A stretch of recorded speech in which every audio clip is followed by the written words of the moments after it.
099-894-987. Buen día, me encanta escucharles. Aclaro, fue el gobierno anterior quien comenzó el negocio con la Ford, o sea, es el mérito del Frente Amplio. Esto a propósito de la concreción de la instalación de Ford.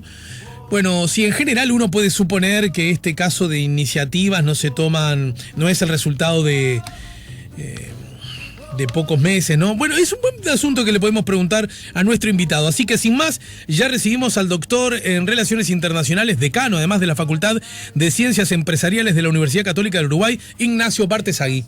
Si buscas un portón automático para tu casa o para la oficina, asegúrate que sea fuerte, que sea seguro, que sea práctico, que sea un SEA. Porque solo un portón SEA te asegura el mayor respaldo técnico, un service propio en todo el país y la garantía de todos sus productos. Ingresa en seaportones.uy o llama al 2601-2611. Si vas a elegir un portón, que sea un SEA.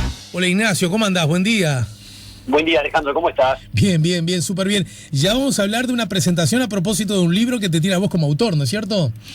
Sí, el jueves, mañana 18:15 por Zoom, presento mi último libro sobre el Mercosur y lo comenta Luis Alberto de la Calle de Herrera, que fue, como la audiencia recordará, quien firmó nada más y nada menos que Tratado de Asunción, que creó el bloque, ¿no? Sí, claro, en una circunstancia absolutamente histórica, ¿no? Vos sos experto en el tema, así que te propongo lo siguiente, apenas puedas enviar... El libro es una edición de la propia Universidad Católica, ¿no? Sí, correcto, con la editorial Madró, y te lo envío, y bueno, mañana el evento es por Zoom, en mis redes y en las redes de la Universidad Católica. Está toda la información para acceder al link. Se accede en forma gratuita, ¿no es cierto? De forma gratuita, virtual, exactamente. Bien, así que entonces, en todo caso, les recuerdo Mercosur, su desarrollo normativo frente a las tendencias mundiales. Estará Ignacio allí a las 6:15. Estará el expresidente, sí, estará en forma presencial, imagino, ¿o no? Sí, correcto. Nosotros vamos a estar de forma presencial. Y además modera Nicolás Lucich, el querido amigo y colega, ¿verdad? Correcto, sí, como periodista especializado lo hemos elegido a Nicolás para que modere y nos haga las preguntas, nos inquiete con las preguntas. Bien, fenómeno. En todo caso, Ignacio, apenas reciba el libro, dame algún tiempito para, te lo digo esto abierto, con micrófono abierto, dame algún tiempito para bicharlo, para sumergirme ahí en él, y volvemos a acordar un encuentro para hablar específicamente del Mercosur y, cito textual, su desarrollo normativo frente a las tendencias mundiales. ¿Te parece? Me parece perfecto, Alejandro. Pero están todos invitados entonces para lo que va a ocurrir mañana. Vamos a hablar de Biden, vamos a hablar de las elecciones en los Estados Unidos, pero antes, sin haberlo propuesto, naturalmente, el oyente mandó la pregunta, no sé si llegaste a escuchar.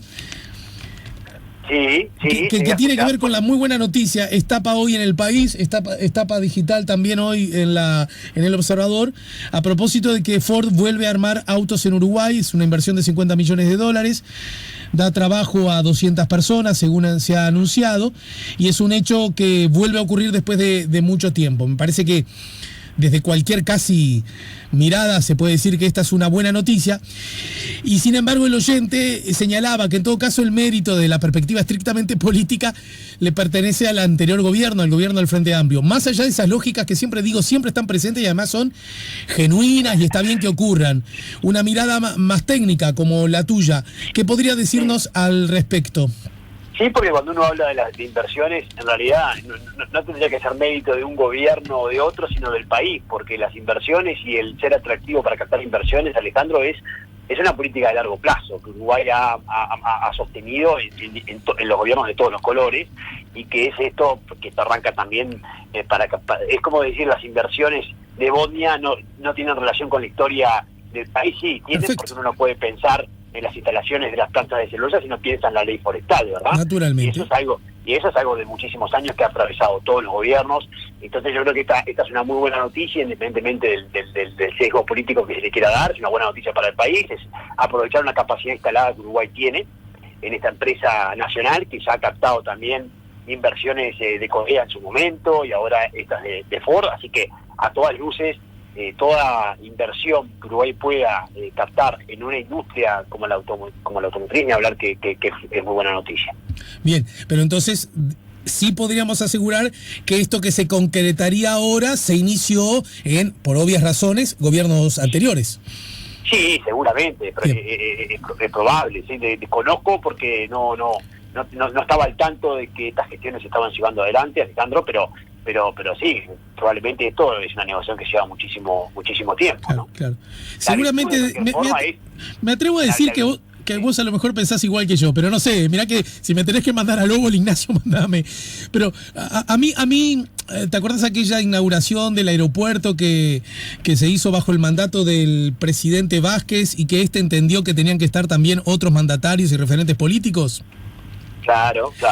Del mismo modo que yo recuerdo al contador Astori, ex ministro de Economía y figura muy importante en los anteriores gobiernos del Frente Amplio, destacar la que terminó siendo una buena noticia, que era la ley de puertos, instalada justamente durante el gobierno de la calle Herrera, que hoy te va a acompañar la presentación del libro. También estamos de acuerdo en eso, ¿verdad? Claro, totalmente. Y yo me acuerdo que Astori dijo, y seguramente con ruidos hacia la interna, que terminó siendo una buena ley que terminó favoreciendo al Uruguay y a su desarrollo. ¿Estamos de acuerdo? Totalmente. A mí me gustaría también que del mismo modo, cuando se instale una planta, no digo que no esté ocurriendo para nada porque no tengo información suficiente, también se diga, y esto más allá de nuestros matices, más allá de nuestras diferencias, más allá de nuestras legítimas miradas diferentes, también es fruto de un esfuerzo que otros antes que nosotros empezaron, ¿verdad?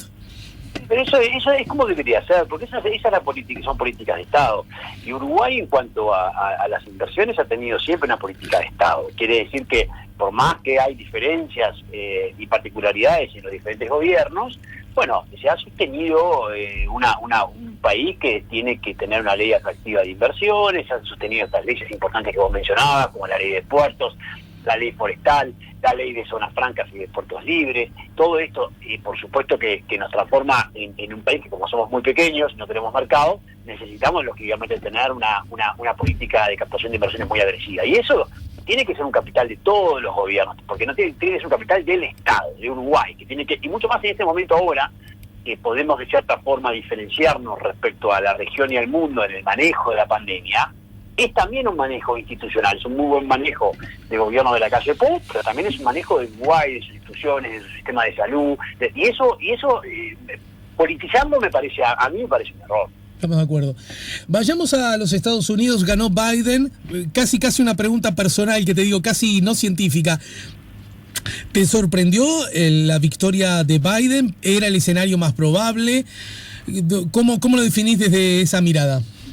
No me sorprendió, yo lo veía un escenario bastante probable, porque mis colegas en Estados Unidos, Alejandro, me estaban diciendo que en esta oportunidad las encuestas sí tomaron los recaudos metodológicos correspondientes para afinar un poquito más los resultados. Entonces se sabía que iba a ser una elección voto a voto, se sabía que el voto por correo iba a generar esta distorsión, se sabía que Trump iba a intentar poner algunos, si se quiere, palos en la rueda en el conteo de estos votos de correo, que ya se sabían de antemano que iban a ser demócratas, porque esos votos se habían politizado, porque quizás la audiencia no entiende por qué, pero lo que ocurre es que Trump ha negado de cierta forma la emergencia sanitaria, ¿verdad? Claro. Y Biden la ha reconocido. Entonces Biden dijo, voten por correo para cuidarse. Sin embargo, la postura de Trump es, vayan a votar y si quieren vayan sin tapabocas, ¿no? Porque en definitiva hay como dos posiciones muy antagónicas en cuanto al manejo de la pandemia. Y entonces el gran porcentaje de los votos por correo, que además se triplicaron respecto a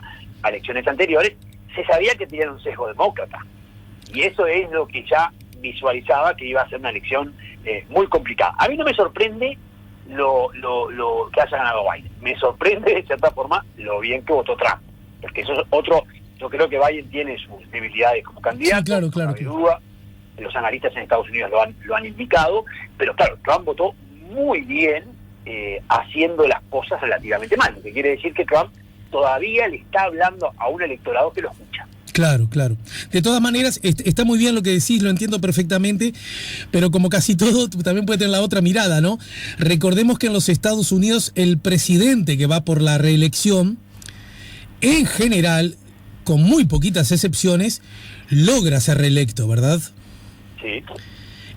de verdad. Es decir, en este caso, si bien Trump, coincido contigo, para nuestro gusto, instalados acá, en la capital más austral del continente, nos parece insólito que haya y mucho más en el marco de la pandemia, que haya votado tan bien. Digamos también que en general los presidentes en funciones, cuando van por la reelección, suelen ser muy apoyados por su ciudadanía, ¿no? No, totalmente. Desde ese punto de vista es un fracaso para Trump. Yo creo que perdió Trump, no ganó Biden. Exacto. A ver, ese sería para mí el titular, o sea, y eso en definitiva, porque realmente Trump ha tenido una política interna y una política internacional muy particular, muy compleja, y sin embargo está relativamente cerca, ¿no? Y desde la perspectiva de los Estados Unidos, como bueno, referente innegable para el planeta todo, desde muchas miradas, no solo la económica, no solo y por ende la comercial, sino también la cultural, esa yo creo que es la más importante de todas, pero en todo caso, para él afuera, para su disputa explícita con la China, para sus vaivenes con la Unión Europea, para el resto de los centros neurálgicos de la economía del continente, del mundo, muy particularmente para nuestro continente y especialmente para nuestra región y para Uruguay, ¿qué podríamos decir? ¿Son buenas, malas o las noticias no cambian? No, yo separaría. Yo diría que para el resto del mundo, quitando nuestra región, ¿no? Las noticias son muy buenas, Alejandro, porque por supuesto que Biden tiene una visión de la agenda internacional totalmente distinta a la de Trump. Biden está volviendo al Acuerdo de París. Biden ve a Europa como un socio estratégico. Biden no va a atacar la OTAN. Biden va a poner más freno a un Putin que se ha sentido muy suelto con Trump, y eso ha llevado adelante una política, si se quiere, muy ambiciosa en Asia Central. Biden va a seguir teniendo diferencias con China, pero desde otro lugar. Va a cooperar, va a dialogar, no tiene buena relación con Xi Jinping, y entonces esa guerra comercial se va a enfriar un poco. Se va a evitar la guerra comercial con Europa, que ya estaba en la puerta en el caso de que gane Trump, y la reforma de los organismos internacionales, que es uno de los temas que Trump puso arriba de la mesa, me parece que con cierta justificación. Es mucho más fácil negociarla con Biden que con Trump. No quiere decir que Biden también piense en algunas cosas algo similar, porque Estados Unidos, tanto republicanos como demócratas, quieren cambios en el sistema internacional.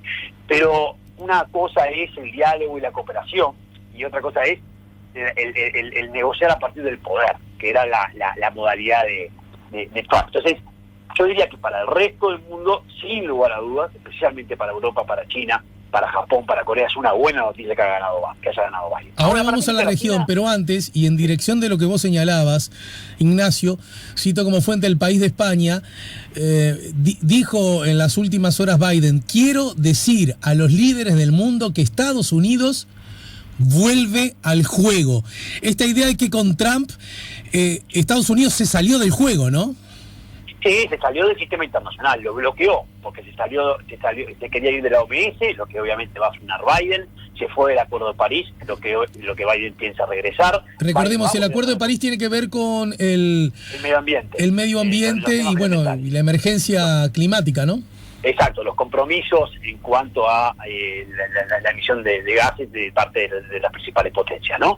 Y eso es fundamental, porque además eso va a fomentar también todo lo que tiene que ver con la energía renovable. Pero hay que hacer mención también a Irán y a la política en Medio Oriente. El acuerdo nuclear que rompió Trump, Biden lo va a revisar. Biden va a tener mucho más cuidado en el manejo con Taiwán, con Hong Kong, con el Mar del Sur de China. Va a intentar molestar menos a China, que ellos siempre no atención. Y es verdad que durante el gobierno de Trump no se dieron conflictos bélicos de importancia, y eso hay que destacarlo, pero se estaban empezando a dar pasos y libertades que podían generar en su segundo mandato un conflicto de dimensión. Entonces, en ese sentido, para el sistema internacional todo, y especialmente para Europa, y Alejandro, una relación cercana entre Europa y Estados Unidos es fundamental para la seguridad internacional. Bien. Fundamental. Entonces allí hay una relación que se recompone y que de cierta forma nos da tranquilidad a los que queremos, y mucho más en pandemia y con tanta tensión, claro, a los que queremos instituciones fuertes y países fuertes, ¿no? Digamos, una tranquilidad a nivel global. Ahora bien, tomando en cuenta esto específicamente para el continente, la región y nuestro país en particular, ¿qué podríamos esperar? No mucho. América Latina sigue siendo poco importante para demócratas y republicanos. América Latina es, y el Caribe es para Estados Unidos, Cuba, algo Centroamérica, con algunos conflictos, y es México. No es otra cosa. Bueno, y también cada tanto posa su mirada en Venezuela con todo lo que eso implica, ¿no? Pero ni siquiera es Venezuela para mí, porque es muy poco. ¿Sí? Tiene la mirada, pero no tiene una visión clara de cómo resolver. No, me refiero a que Trump y su canciller más de una vez aludieron a Venezuela, me refería a eso. Sí, ni hablar, de acuerdo, pero no está dentro de la agenda como importante, ¿no?, de Estados Unidos. Entonces, el gran cambio que visualizo ahí, Alejandro, es con Brasil.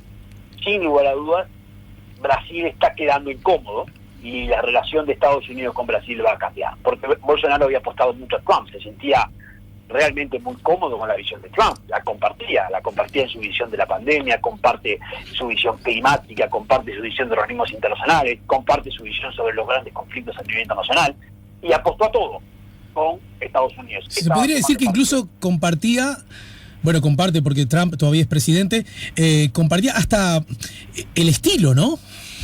Y compartía hasta el estilo. Entonces, de cierta forma, ahí Biden, sí, claramente no se va a sentir muy cómodo con Bolsonaro. Eso va a enfriar las relaciones con América del Sur. Y eso no es una buena noticia necesariamente. Por eso te decía este complicado ejercicio de separar el resto del mundo de nuestra región. Porque a Uruguay, y no podemos salir del resto del mundo, pero haciendo ese ejercicio, a Uruguay podría aprovechar esta profundización de Brasil, esa relación tan particular de Brasil con Estados Unidos, para poder sacar algo a cambio.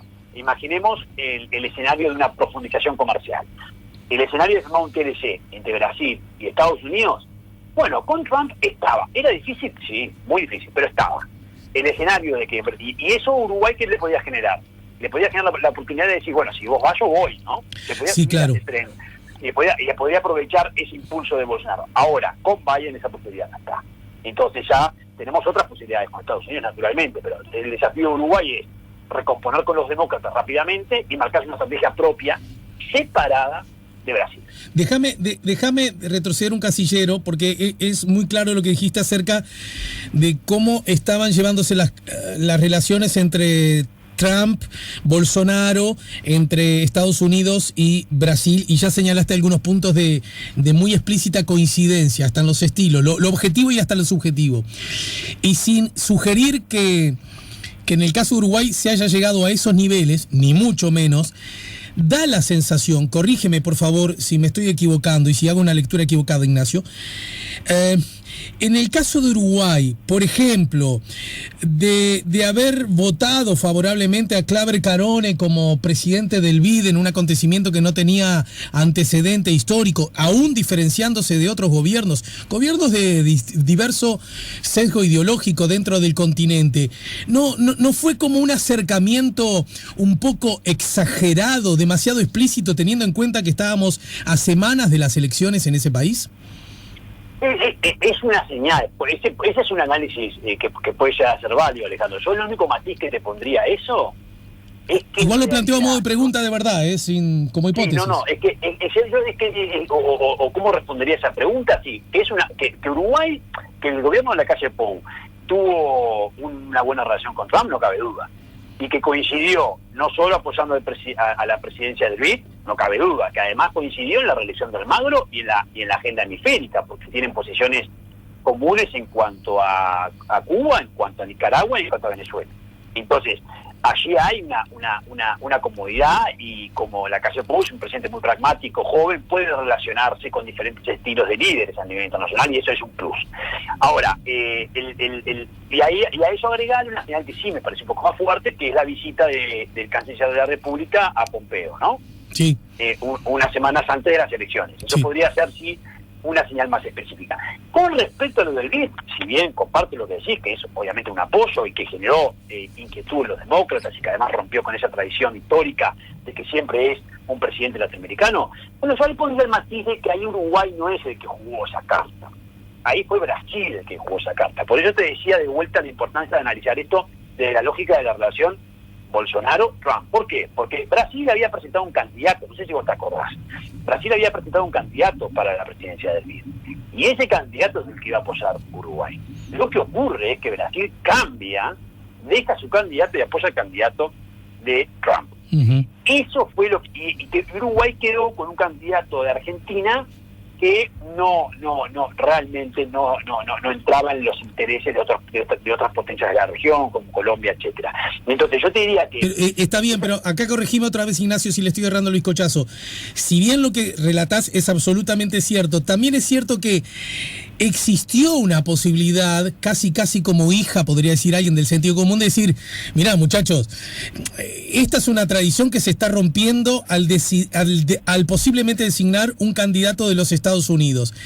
En esta dirección hay expresidentes de distinto sesgo ideológico, así que no puede creerse que esto es una cuestión de izquierdas o derechas. Pero además, ya se vienen las elecciones en Estados Unidos. Hagámonos los chanchos rengos y esperemos unas semanas más a ver qué pasa. Esa también fue una posibilidad que se puso arriba de la mesa, ¿no? Sí, se puso, o la de postergar las elecciones, que la Unión Europea propuso seguir ese camino y no se apoyó, ¿no? Uruguay apoyó al candidato de Trump, eso no está en discusión. La pregunta es, ¿no nos quemamos con leche un poquito innecesariamente? Un poquitito. Bueno, puede haber una apuesta. Yo no creo que sea muy difícil reconstruir eso con los demócratas. No creo, porque por ser Uruguay, Alejandro, yo creo que esto es una dificultad, o sea, las relaciones con Estados Unidos son de dificultad media para Argentina y para Brasil. Para Uruguay no, Uruguay es un país, además vos tenés que tener en cuenta una cosa, que Uruguay se sigue destacando en la región, o sea, ¿qué socios tiene Estados Unidos hoy en la región? Porque no te olvides que Chile se cayó. Chile históricamente era un aliado de Estados Unidos en la estabilidad de Sudamérica. ¿Y ahora qué está ocurriendo? Ahora Chile no refleja esa estabilidad. Uh-huh. Entonces, Uruguay, como es un país chico y pragmático, yo creo que el reconocimiento rápido de la calle Pou, de la victoria de Biden va en esta línea. Sí, claro. La facilidad y la posibilidad de adaptarse rápido, de cambiar rápido, de reconstruir rápido. No tiene grandes asuntos como los tiene Argentina, que por supuesto necesita una renegociación, bueno, que hasta necesitó el apoyo de Trump para la renegociación del FMI, no tiene todo esto de Brasil, no tiene esa carga, porque somos una potencia muy pequeña, pero además porque estas definiciones no creo que... ¿Pueden generar ruido? Sí, pueden generar ruido la visita a Pompeo, sí, el apoyo al BID, sí, todo, pero todo en política internacional son apuestas, ¿no? En todo en política internacional hay definiciones y hay riesgos, para un lado o para otro. Hay que evaluarlos. Bueno, el gobierno lo evaluó y decidió apoyar al candidato de Trump y bueno, y así está la definición. Ahora, ¿cuánto eso puede perjudicar la reconstrucción de la relación? Yo diría que no mucho. Entiendo. Yo diría que no mucho, porque se puede hacer atendiendo las características de nuestro país, ¿no? Claro. Me queda la idea de que en realidad no va a perjudicar mucho la relación porque la relación tampoco va a ser muy intensa en cualquier caso. No va a ser muy intensa porque no tenemos una relación muy intensa con Estados Unidos desde ese lugar. Sí, es un mercado, por supuesto, importante en lo comercial, siempre está entre los principales socios comerciales de Uruguay. Sí están estas posibilidades de captar inversiones de Estados Unidos, siempre están relevantes. Ahora la anunciada que comentabas de Ford, pero por supuesto en logística esas semanas también se anunciaron otras. Es un socio muy relevante Estados Unidos, pero además en lo otro que decís, en la agenda hemisférica. Es un socio relevante en los organismos internacionales, es un socio relevante en lo cultural, es un socio relevante, por supuesto, que en muchos campos. Pero bueno, Uruguay es un país hoy respetado institucionalmente, que además está haciendo un buen manejo de la pandemia a nivel internacional, que se puede desacoplar rápidamente de la región y puede, con contactos rápidos diplomáticos, rápidamente mover las fichas para reconstruir lo que se tenga que reconstruir por definiciones que se hayan tomado. Bien. Para terminar, históricamente siempre se entendió que así como los demócratas de pronto, desde la perspectiva más global, a propósito de la agenda de derechos en general, los derechos civiles como antes se le llamaba, ciertas miradas en la que el Estado es más protagonista en la vida de las personas y en particular de las personas con mayores fragilidades, y por ese lado los vasos comunicantes con la mirada, entre comillas, uruguaya, puede ser un poquito más sólida, también estaba la otra mirada, ¿no? La que los republicanos en general, más liberales en lo económico, con miradas más globales desde la perspectiva económica, podría ser mejor noticia para los negocios del Uruguay. Sin embargo, Trump no era el más ortodoxo de los representantes republicanos desde esa mirada, más bien lucía como todo lo contrario, ¿no? Claro, porque la pregunta ahí es, ¿de qué republicanos estamos hablando hoy? Exacto. ¿O de qué demócratas? Porque el golpe que sintieron los demócratas por la pérdida de Hillary Clinton con Trump fue enorme, y hasta el día de hoy lo tienen. Y hasta el día de hoy muchos demócratas cuestionaban hace muy poquito, ahora ya no, cuestionaban realmente la candidatura de Biden, e incluso otros también el perfil de Kamala Harris, tan interesante, pero que tiene votantes a favor y en contra, realmente por su perfil. Entonces, y eso es algo que ellos están viendo, pero los republicanos, ¿realmente Trump representa la agenda republicana?